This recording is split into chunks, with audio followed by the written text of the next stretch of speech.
आज्ञा नमस्कार। प्रति गुरुवार दिल्ली रे आम घर पाखे गोटे हाट बसे से हाट को मामा बाबा बड़ बड़ 3टा बैग धरी बाहरी पड़ती परिबा आनिया को। से परिवार संगे फलमूल किछिटा नहीं आसती।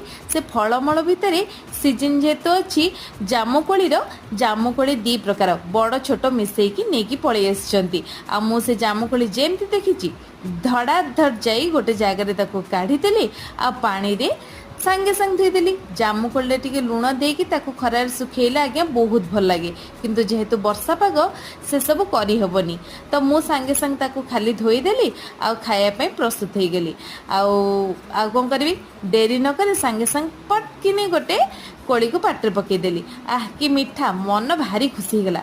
आ साइड्रे देखला बेलू मामा अनईचंदी मो कोड़ी को सांगे सांग शाशु पाटे गोटे देदेली। आपण मानक जामुकोली खाया भल लगे नहीं निश्चय कमेंट कर जनइबे। ठीक अच्छे बास।